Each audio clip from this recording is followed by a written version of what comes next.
What's up, everyone? I know you're working on your rough cuts, so I wanted to just give you a few little quick pointers and tips on how to really improve, especially that Final Cut. These are little things that, if you're not using Premiere, that's fine. It will help you look for something similar in whatever software you're using. And it, kind of like I've said before, the interfaces might be different from one program to another, but the rules are kind of the same.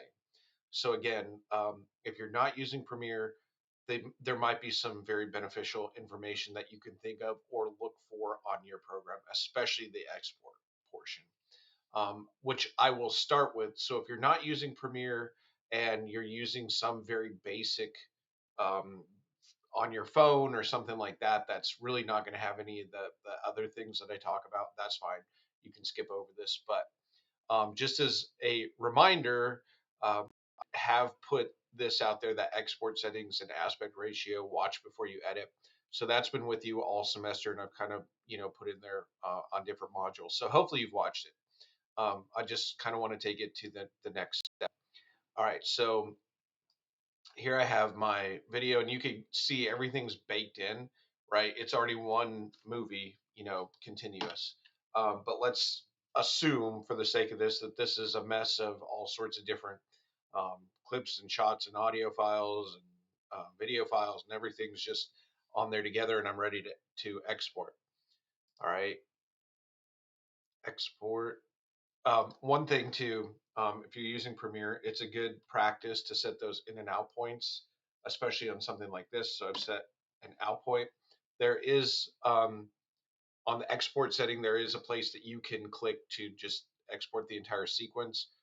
But let's say you have a few random shots in kind of your, I kind of call this my purgatory. Like I'll put shots like I don't know if I'm gonna use them or not.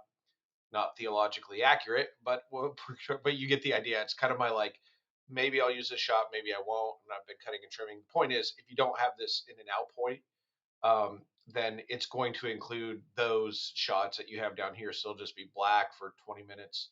And yeah, I've had a lot of students turn in like um, one. I think the record I think is 2.5 hour like file. I'm like, didn't you notice that when it was like a 1 minute assignment and it was 2.5 hours long? And they're like, yeah, I couldn't figure out why. So set those in and out points.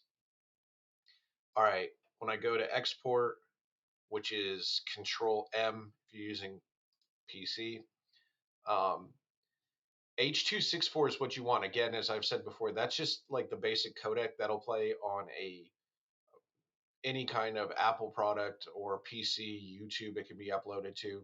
So that's a good basic one. For your rough cut, you can do something like match source, high bit rate, perfectly fine. As when you're doing yours, if you're using something else, what you want to look for is something that says like high quality 1080p HD. Remember, we shot in 16 by 9. That's just 1080p, which is kind of the shorthand for it.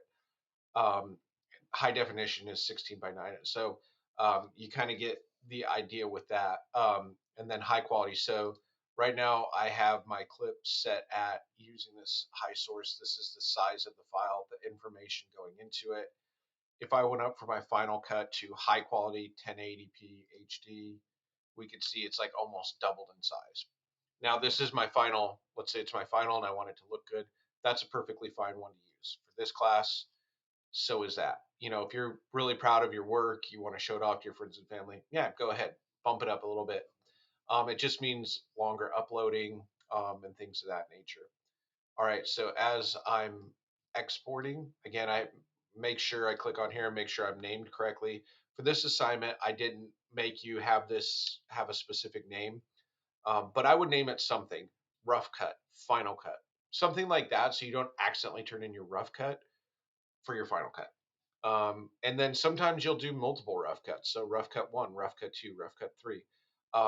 My business partner and I, we were in the habit when we edited for Ranker and Fandom something. I had so many of them. But anyway, we would like in the course of a day, like export the same video like 10, 11, 12 times if you need a company to make notes on the go. So we would put the date. on there, and it certainly helps. So okay, yeah, I'm saving this to the right my SAU 2023 file. I have it going where I want. I have it named how I want. I'm going through and I'm just looking. I'm making sure. Hopefully, you can see this with 1920 by 1080. Boom, that's what I want. And one thing I can do, I'm under the video banner, just so you know. You see effects, video, audio, render at maximum depth. That's um, that, and then you can see kind of below here on this kind of the next quadrant here, use maximum render quality. That should be all that you need, especially for your Final Cut. So keep it at H.264, perfectly good. There are some other ones that you can use, but I don't want to get lost in the weeds of them. This I think is the biggest one you can use for, and I've had to deliver it. Usually like network shows, and I mean they're like massively. I'm just curious, like how big of a file without crashing my computer. I don't even want to know. But no, we'll just stick to H.264. Keep it nice and simple. And that's again all you need to know. Maximum render depth. I can use this little dude. Scroll down, and there's a lot more you can learn about this. It's like you can add a higher target bit rate. But it's just right now I would say these two will get you an excellent looking product. Render at maximum depth, use maximum render quality, and then just click export. Always watch your footage before you turn it in, make sure it's good. I don't know on your end once it's submitted. I don't know if you can watch playback. Wouldn't be a bad idea, but always watch it, make sure it exported correctly. Probably 1 out of 200 times there's going to be an export problem. So it pays to tink on that. There's Mr. Dunn. If you went to Magnolia High, there he is. This is a little thing we did for Darian. Just he's going off to Arkansas for basketball. We did a little documentary for him. All right, so one thing I want to show you that you can do is if you click on this color banner, you can highlight a clip that you want to maybe correct. We haven't got too much into white balance, but it's more or less like if the camera and the light don't match up, like light kind of we just very I think module 2 talked about it basically, as being are the camera and what the light source is matched up, because light has its own kind of color spectrum and temperature. So daylight balanced is going to be more blue. We can see that shot turned quite blue. Let's say you happen to have got that while you were shooting. If you knew something to be perfectly white um, in the scene, you can use, like, I'm almost certain this was pure white over in here. Click it and you can see the adjustment made, that it kind of sets it to what it should be. And I don't think that's not obviously perfect white or whatever, um, but you can balance it out there if something kind of went wrong. Find that adjustment. If things got really out of control, let me know and we can really hone it in.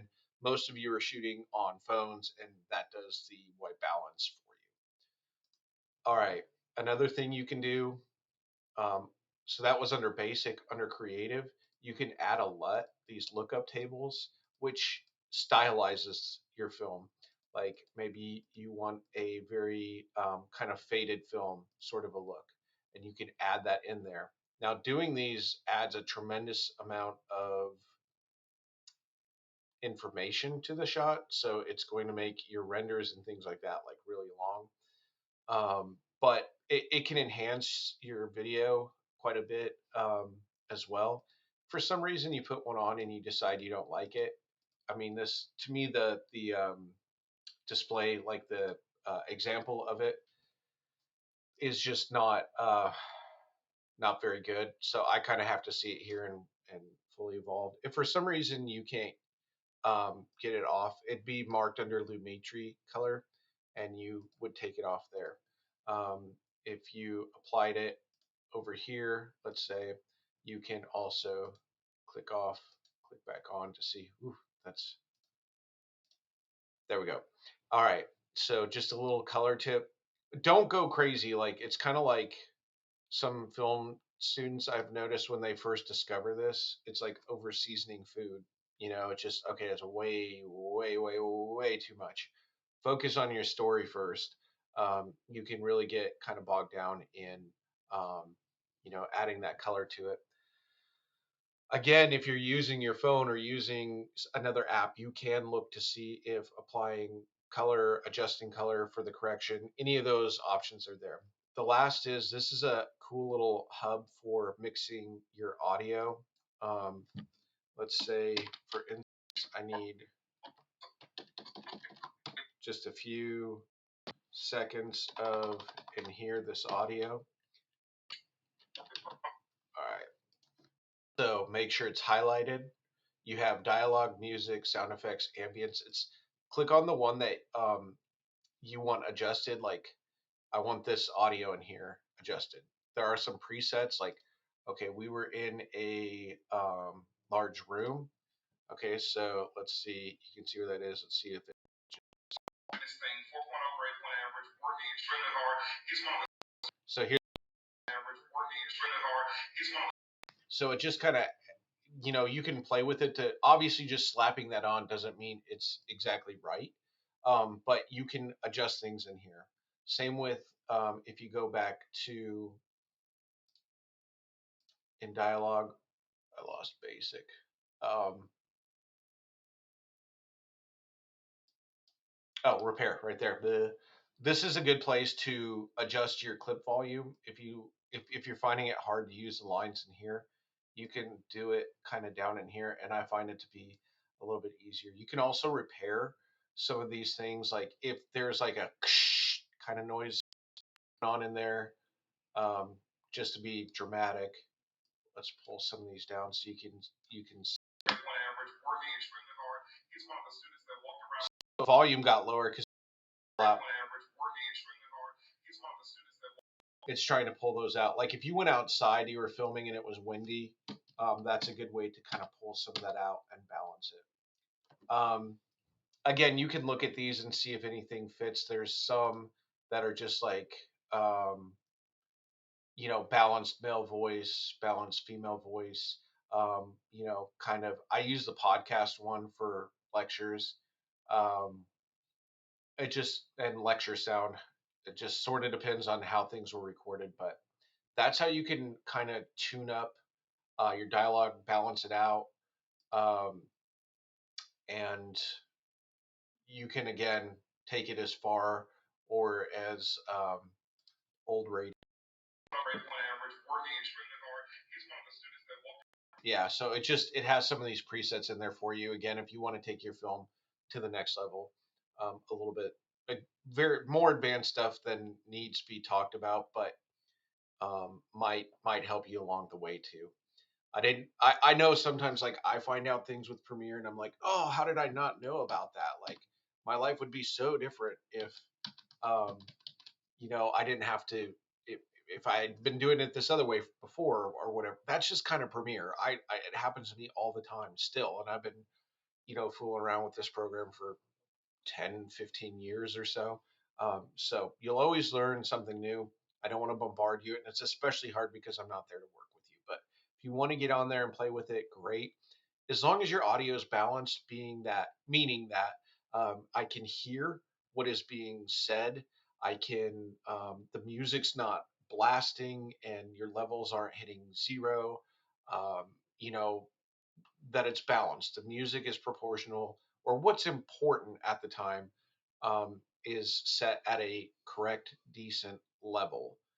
There's a little bit of subjectivity to it, but we can all agree like um, music that is just over the top where you can't hear anything loud.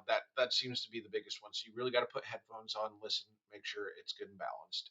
Make sure I'm getting the information I need and the audience is getting the information they need to know what's going on. Okay, so tomorrow I will hand out or I will send out a quick final. No need to stress on it. It's going to be a subjective, very short, half page to one page type um, summarize your time in class, talk about what you learned, what was the most exciting aspect. I'll give you the details tomorrow, but very simple.